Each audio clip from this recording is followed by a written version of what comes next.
최동석의 사람 보는 눈.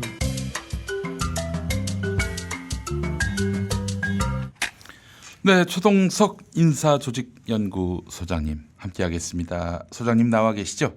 네, 안녕하세요. 네, 오늘의 주인공은 김종인입니까? 네, 김종인, 이준석을 한번 같이 보겠습니다. 네. 여기에 따라서 우리 정치의 구조와 시스템이 음. 어떻게 바뀌어야 되는지에 대해서도 아주 간단하게 살펴보겠습니다. 아, 예, 알겠습니다. 김종인. 네. 이분이 이제 구순인데 내일 모레 가요. 왜 이분을 8순. 팔순이 넘었죠. 넘었죠. 거의 구순이 다 돼가고 있습니다. 아니, 팔순이 뭐 구순까지는 좀 멀었군요. 예. 구순은 멀었고. 예, 팔순은 좀 넘었네요. 예, 예. 네. 살짝 넘었네요. 네. 아니 그 양반을 이렇게 못 모셔가지고 지금 안달들입니까? 이해를 할 수가 없어요. 대한민국 정치가 그 양반 머리를 아직도 빌려야 합니까?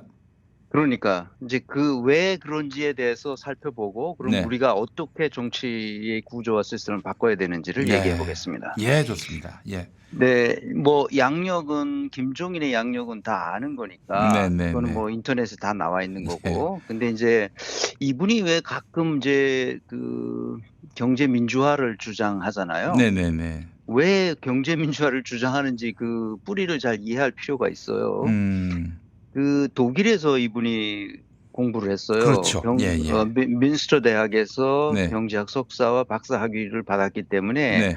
그 독일의 기본적인 사회 사상 이런 것에 대한 냄새를 맡으신 분이라고요. 네네네. 그러니까 냄새만 맡으셔가지고 음. 구체적으로 이걸 어떻게 해야 되는지는 잘 모르시는 분이에요. 아니 뭐 아주 박학다식한 줄 알았는데 그게 또 아니었군요. 그분 얘기하는 거 보고 그분이 쓴 그 책도 있어서 제가 쭉 봤는데 네. 이분이 네. 본질적인 것을 잘 모르시더라고요. 그게 뭐냐면 그렇군요. 예, 이 독일이 오늘날과 같은 이제 경제 대국이 될 수 있었던 그 근본의 뿌리, 철학과 사상에 대한 깊은 이해가 없는 분이에요.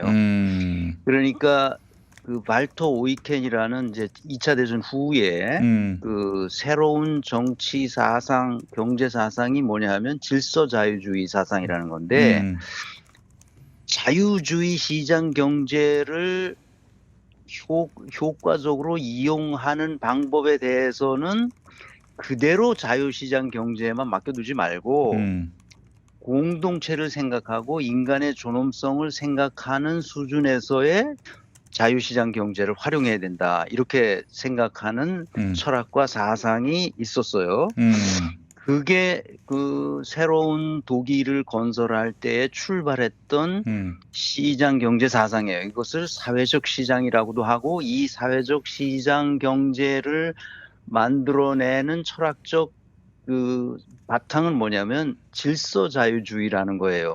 예. 독일어로 오르도 리버랄리스무스라고 그러는데 우리 최동석 교수님이 소장님이 독일 박사세요 또. 네, 그래서 누구보다도 김종인을 잘 아실 것 같아요. 예. 잘 알죠. 예. 아니 이 개인적으로는 전혀 모르는 사람이에요. 예. 그런데 이 독일에서 공부했기 때문에 이 양반이 그 질서 자유주의 사상의 냄새를 맡았기 때문에 네네네. 경제 민주화를 계속 주장하는 거예요. 네. 그래서 이제 박정희 시대에 귀국한 이후에 박정희 시대에 이제 의료보험 시스템을 독일의 의료보험 시스템이 진짜 잘 돼 있거든요. 그러니까 의료보험 시스템을 도입하는데 좀 공헌을 했다고 해요. 뭐 잘한 일이죠. 그건 칭찬해야 되는데 문제는 이 양반이 그 전두환 국보위에서 활동했던 사람이거든요. 맞습니다. 그러니까 민정당을 창당하는 발기인이 됐고 그래서 이제 비례대표 초선 의원으로 본격적인 정치 활동을 했어요. 맞습니다. 그래서 육공화국이 87년 체제 헌법 체제로 들어왔을 때 이제 경제 민주화 조항을 헌법에 넣었다. 그것도 뭐 잘한 일이죠. 그래서 노태우 정부에서 보사부 장관을 거쳐서 2년간 경제수석을 했어요. 이때 기업 구조 조정을 하고 또 기업 체질을 재벌 체제에 대해서 독일에서는 이런 재벌 체제라는 게 없거든요. 그러니까 이 양반이 이제 본 거는 있어요. 그래가지고 재벌 체제를 좀 벗어나야 된다. 음. 그래서 특히 이제 삼성그룹과 각을 세웠던 공로가 있어요. 네, 그렇지만 네, 어떻게 재벌 개혁을 음. 할 수 있었던 사람은 아니고요. 네. 또 그때 굉장히 바쁘셨어요. 경제수석 하시면서 뇌물도 받으시고. 그래서요. 이제 그거 맞아요. 예. 그래서 이 양반이 감옥도 갔다 91년 오시고. 예. 그래서 2년 6개월 징역형에다 4년 집행유예를 받아서 네. 추징금도 뭐 음. 2억 원이 넘는 걸 추징금을 음. 당했고 네. 그래서 이제 뇌물을 받았는데 네. 이제 노태우 정부 때 경제수석하면서 뇌물 받았잖아요. 네, 네, 네. 그러니까 뇌물죄 뭐 어떤 죄든지 죄값을 치르면 더 이상 그거에 대해서 말하면 안 되는 거거든요. 아니 근데 그건 이제 이제 뭐 죄값 다 치렀으니까. 예, 그렇죠. 뭐 그게 이제 뭐 그 양반이 뭐 정치를 할 수 없는 이유가 된다 그런 건 아닌데 네. 기억은 하고 보자고요. 아니 그 뭐 중요한 역할을 맡으시는 분이 과거가 뭐 그런 것과 관련해서 우리가 기억하는 게 그게 뭐 문제가 됩니까? 그분을 또 그렇게 널리 좀 알고 그 뭐 정책이든 비전이든 뭐 정치 활동이든 우리가 그걸 좀 봐야 되지 않겠나 싶어서요. 예. 맞아요. 뭐 저도 똑같은 생각인데 네. 다른 죄와 달리 뭐 교통사고를 내는 죄도 있고 뭐 다양한 죄가 있잖아요, 우리. 음. 그런데 이 뇌물죄만큼은 음. 달리 봐야 된다는 거예요. 그럼요. 모든 범죄는 음. 아까 말씀드렸듯이 죄에 대한 처벌을 받았으면 그것으로 종료되는 것이고 네. 더 이상 그 죄로 인해서 음. 공사 간의 불이익을 받아서는 안 됩니다. 맞습니다. 예. 뇌물죄는 그러나 음. 자본주의 시스템을 근본적으로 파괴하는 것이기 때문에 네. 그 처벌이 매우 커야 된다고 본 거예요. 나는. 네. 그러니까 국가 운영 시스템을 뿌리부터 파괴하는 죄거든요, 이게. 국가 예. 내란죄에 버금가는 무거운 처벌을 해야 된다는 거예요, 뇌물죄는. 그렇죠. 이 시장 경제를 완전히 그렇죠. 파괴하는 그런 행위니까요. 그렇죠. 그래서 지금 김영 PD 말씀대로 뇌물죄에 관해서는 달리 생각해야 된다는 거예요. 네. 조선이 망한 것은 뇌물 때문이었거든요. 조선 구한말을 생각해 보세요. 네. 뇌물, 흥정, 매관, 매직 이런 것들이 나라의 근본을 무너뜨렸거든요. 네, 네, 네. 그래서 국가가 스스로 설 수 없는 지경에 이르렀잖아요. 예. 그래서 공직자는 어떤 경우에도 껌 한 조각도 받아 씹으면 안 되는 겁니다. 네. 공직자의 청렴성은 공직사회의 투명성과 깊은 관련이 있기 때문에 네. 자신이 그런 뇌물을 받았다면 다시는 그런 뇌물을 받을 수 없는 구조와 시스템을 만들어야 되거든요. 네, 네, 네. 그러니까 투명성을 확보할 수 있는 제도적 장치를 마련했어야 되는데 김종인은 독일에서 경제학으로 석사, 박사 학위를 받았다 하더라도 네. 그런 시스템을 어떻게 만들어야 되는지를 모르는 사람이란 말이죠. 네, 네, 네. 그래서 나는 이 사람을 높이 평가하지 않아요. 그러니까 그 후에 뇌물 사건 이후에 이 사람은 한국 사회에 이바지한 것이 전혀 없는 사람입니다. 네, 네. 다시 말하면 사회적 성취가 없었다는 거예요. 예. 우리가 역량 진단할 때 끊임없이 얘기하지만 어떤 사건이 있고 그 사건에서 어떤 행동을 해서 네. 그래서 그 결과가 뭐였느냐는 걸 따지는 거 아니에요? 그렇죠. 예. 결과가 있었나요, 이 사람이? 나는 결과가 없었다고 봐요. 아하. 내가 조사한 바에 의하면 예. 뇌물 사건 이후에 정치판에 다시 나왔거든요, 이 사람이. 네, 네, 네. 한동안 이제 잠적해 있다가 이제 정동영 씨가 그 대선에 나올 때 네. 정동영이 손 붙잡고 나왔어요. 그래요. 그래서 이 민주당 쪽으로도 이제 인발부가 민주당 될 수 있었던 쪽으로도 거죠. 인발부가 돼 있어요. 네. 그러니까 그 정동영 씨 손 붙잡고 나와가지고 정동영 씨가 어떻게 됐죠? 완전히 폭망했죠. 그러니까 성과가 없어요, 이 사람한테는. 이 네. 사람 자꾸 킹메이커니 뭐니 뭐 대단한 뭐 경제가인 양 막 그 평론가들이 떠드는 걸 보면 진짜 이 평론가들이 한심하기 짝이 없는 거죠. 이 사람 왜 이렇게 띄워주나 싶어요. 저는 항상. 예. 아니 그러니까 말이 안 되는 거예요. 그래서 제가 김종인의 그 역량 수준을 뭐 자세하게 그 뭐 코딩을 하거나 그러진 않지만 그래서 뭐 APM 지수를 만들거나 내가 그러진 않았는데 이 사람은 5선 의원이거든요. 네. 국회에서 비례대표로만 5선을 했는데 국회에서 지역구에서 뭘 한 했는지 번도 당선된 적이 없어요. 예. 자기 스스로 뭔가를 해서 뭔가를 이룩한 적이 한 번도 없는 사람입니다. 말로 계속 말로 뭘 하는 사람이에요. 예. 좋은 말은 많이 해 이 사람이. 정작 그 좋은 말들을 했으면 그거를 실천하고 뭔가 이룩했어야 되잖아요. 네네네. 반대를 뚫고 실현해내는 것은 거의 없습니다. 음. 그러니까 우리의 무능한 정치, 부패한 정치, 패거리 정치에서 벗어나기 위해 어떤 노력을 했는지 네. 모르겠어요. 예. 독일에서 공부했다는 사람이 독일 정치를 보았다면 우리가 정치 시스템을 어떻게 바꿔야 될지 상상할 수 있을 텐데 이 사람은 그런 상상이 없어요. 네. 그러니까 정치인이 돼서 우리 정치에 대한 문제의식이 없었다는 거예요. 그게 가장 큰 문제예요. 네. 5선 의원인데 국회에서 아무것도 한 게 없습니다. 박병석이나 김진표와 뭐가 달라요, 이 사람? 이 사람은 5선, 6선 했던 사람들 아닙니까? 네. 아무것도 한 게 없잖아요. 우리 예. 정치판이 이렇게 개판이 되도록 뭘 고쳐보려고 노력한 적이 없었단 말입니다. 맞습니다. 예. 이 사람이 한 가지만 얘기하고 이 사람에 대한 평가는 넘어가겠습니다. 네네네. 기본소득을 한다고 그 국민의힘 정강 정책에다 놓잖아요. 예예. 그런데 김종인은 그 후에 무슨 얘기를 하냐면 1인당 2만 원씩 통신료 감면 정책을 낸 적이 있어요. 네. 그랬더니 뭐라고 그러냐. 예. 국민은 한번 정부의 돈에 맛이 들면 네. 거기서 떨어져 나가려고 하지 않나. 아 그래요. 그 아주 대표적인 기록적 망언이죠. 예. 이런 생각을 이런 말을 할 수 있다는 것은 그때 필요에 따라 자신의 말을 마구 바꿀 수 있는 사람이거든요. 네. 기본적으로 이 사람은 공동체를 위해서 사회적으로 뭔가를 성취해낼 수 있는 유능한 사람이 아니라는 겁니다. 그러니까 정치판에서 인기가 있어서 대선 가능성이 보이는 사람들을 찾아내서 그 사람들에게 가서 뭔가 조언하고 뭔가 자문하고 뭐 그런 일을 여러 번 했어요. 네네네. 하나도 성공한 게 없죠. 맞습니다. 예. 자, 그래서 이제 여기까지 이분의 하나하나 행적을 제가 다 보았기 때문에 네네. 할 말은 많으나 여기서 네. 끝내고 예. 자, 이렇게 별로 유능하지도 않은 김종인을 굳이 자신이 대표로 있는 정당에다 선대위원장으로 데려온 이준석은 또 뭐냐 이거예요. 그러니까 이준석의 역량 수준을 내가 구체적으로 해서 APM 지수까지 만들지는 않았지만 네. 이준석이 지금까지 해온 말이나 행동이나 사건을 어떻게 처리하는지를 보면 네. 정당을 지휘할 자질이 없어요. 뭐 그걸 기대한 사람도 없었던 것 같은데 하여튼 좀 너무 한계가 명확해 보입니다. 이준석. 자기 스스로 어떤 능력이 있는지 자기 스스로 자기 자신을 볼 수 있는 능력이 없어요.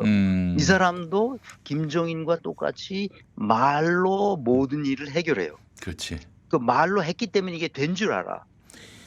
참 이건 대착각이죠. 그러니까 사실 이준석 씨가 뭐 이러면 그 뭐 약자나 뭐 서민을 위해서 뭐 어디 가가지고 뭐 저 같이 뭐 노상 투쟁을 벌였다든지 단식 농성을 벌였다든지 뭐 최소한 그런 비슷한 거라도 있어야 되는데 오로지 이 사람은 말로써 큰 거 말고는 없어요. 뭐가 있어요 사실. 그렇죠. 우리가 알고 있는 지식은 중요한 게 아니고 그 지식을 행동으로 실천해내는 게 중요한 거거든요. 그래야 그렇습니다. 결과가 나와요. 네. 그 결과를 낸 게 없어요. 김종인도 그렇고 이준석도 지금까지 10년 가까이 이준석이 정치를 해왔는데 결과를 낸 게 없습니다. 네. 그게 심각하죠. 이제 그러니까 말로 사람들이 그럴듯한 말을 하니까 사람들이 거기에 다 현혹되는 거예요. 네.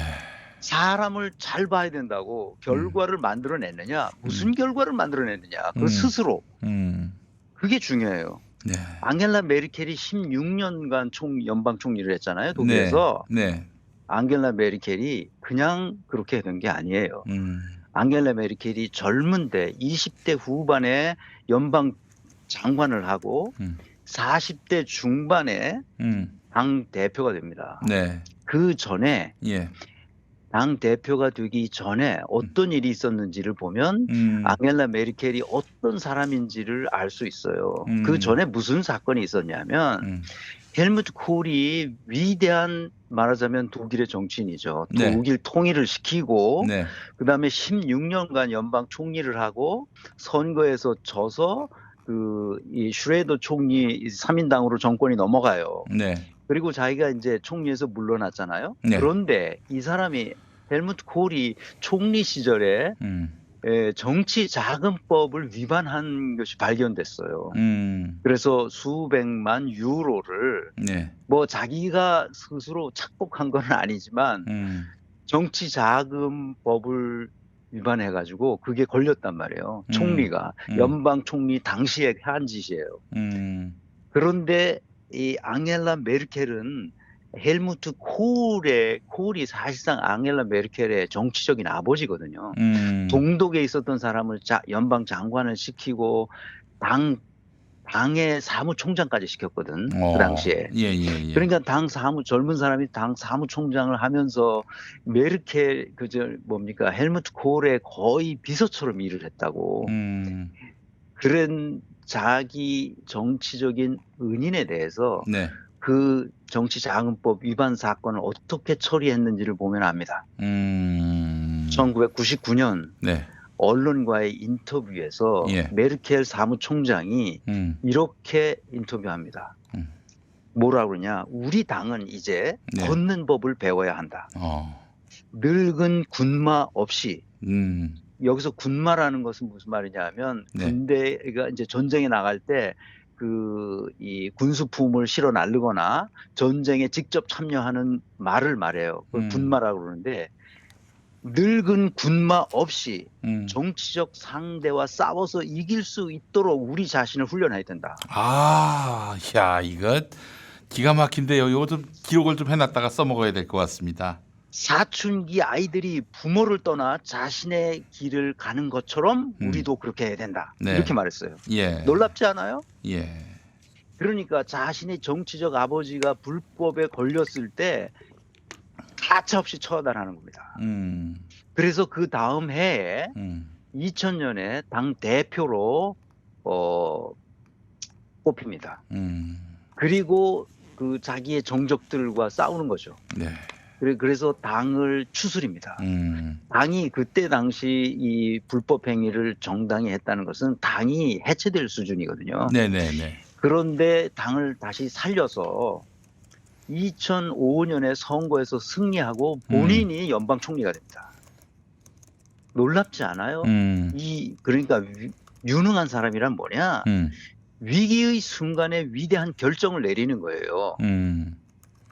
2011년에는 앙겔라 메르켈이 어떤 결정을 내리느냐? 독일 내에 있는 핵 발전소들 2022년까지 그러니까 내년까지죠. 모두 셧다운 시키겠다는 결정을 내려요. 네.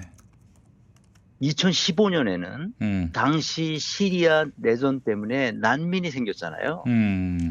시리아 난민 100만 명을 수용하겠다는 결정을 내립니다. 이 위기의 순간에 이런 결정을 내리는 기준이 있어요. 앙겔라 메르켈 기준은 뭐냐? 첫째, 인간의 존엄성. 둘째, 공동체의 안전입니다. 이 두 가지 기준으로 자기 정치적 유불리와 상관없이 결정을 내려요.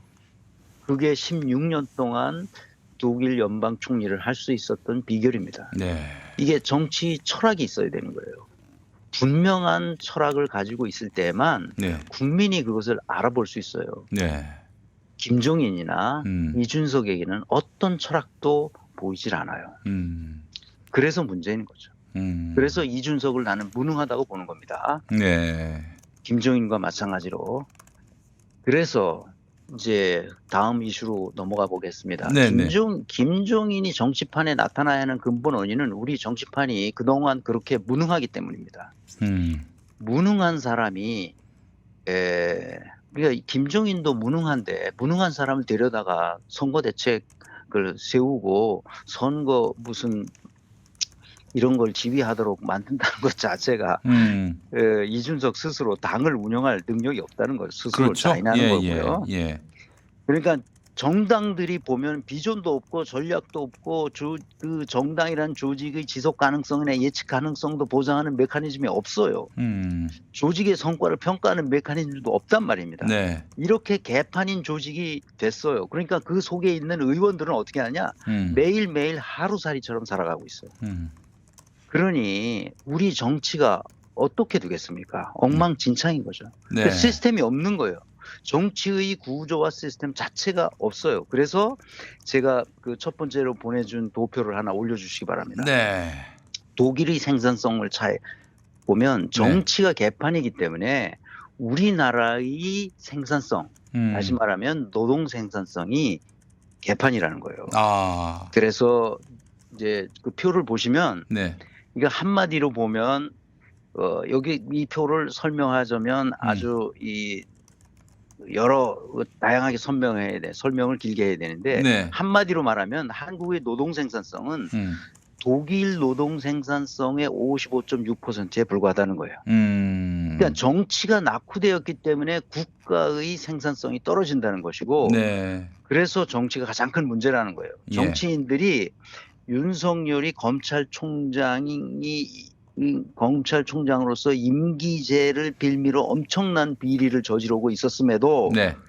정치인들이 탄핵하지 않았다는 거예요. 사법농단에 연루된 판사 66명을 죄다 탄핵했어야 함에도 불구하고 그렇죠. 시민들을 우롱하고 있었단 말이에요. 국회의원들이. 네. 국회는 시간이 갈수록 점점 무능해질 수밖에 없는 거예요. 정치가 이렇게 무능한 상태에 있는 이유가 뭘까요? 정치판의 구조와 시스템이 그 안에 있는 사람들을 무능하게 퇴화시켰기 때문이거든. 다선 의원일수록 무능해집니다. 우리나라에는. 네. 나는 독일에 살면서 한국인들이 독일인들보다 평균적으로 무능하다는 생각을 한 번도 해본 적이 없어요. 네. 그런데 한국에 오면 한국인들은 무능한 짓을 하는 거예요. 그 일을 오래 하면 할수록 무능해요. 네. 고위 공직자로 성진해서 올라갈수록 관료들이 높아지고 관료 생활을 오래 하면 할수록 이 사람들이 무능해집니다. 그러니까 그 증거가 뭐냐? 이 표예요. 이 표. 독일의 55.6%의 생산성이 미치지 못한다는 거예요. 네.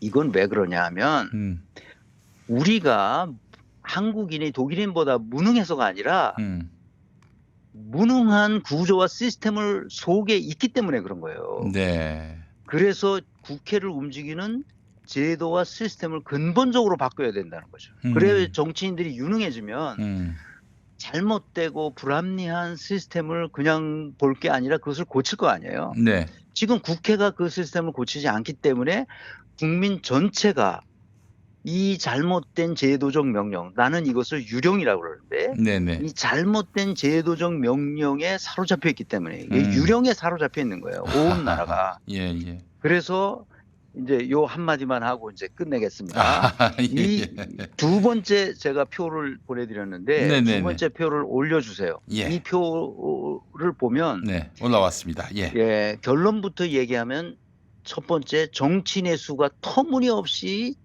적다는 거예요. 아, 적다. 적다는 거예요. 우리 저 안철수는 좀 줄여야 한다 이런 입장인데. 그러니까 안철수가 무능하다는 거예요. 문제의 본질을 볼 수 있는 눈이 없는 사람이라는 거예요. 예. 선출직 공직자의 수를 어마어마하게 늘려야 됩니다. 반대로. 예. 반대로 늘려야 돼. 예. 독일은 선출직 공직자가 34만 명이에요. 근데 우리는 얼마냐? 선출직 공직자가 4,300명입니다. 말이 됩니까 이게? 선출직 공직자 34만 명의 독일에서 이 정치인들이 전국의 마을 단위로부터 다 퍼져 있다고 정치인들이. 그러니까 정치인들이 서로 합의를 해서 어떻게 하면 우리 동네가 잘 살지. 여기 개마인대라고 썼는데 개마인대가 우리 동네 읍면이에요. 읍면이 몇 개가 있냐면 한 11,000개가 있어요 독일에. 여기가 다 개마인대 정부가 운영되는데 이게 정당 정치를 하는 거예요 여기서. 동네에서. 그다음에 그 개마인대가 여러 개 모인 데가 이제 크라이스인데 크라이스는 우리로 말하면 구은 정도 되죠. 군도 똑같이 정당 정치로서 이 사람들이 거기서 정부를 운영하는 거예요. 근데 이 크라이스가 여러 개 모인 게 란트거든요. 란트는 독립된 국가가 돼요. 이제부터는. 네네. 그리고 정치인들이 어디서부터 커나가느냐 하면 겟마인드에서 정치에 참여해요.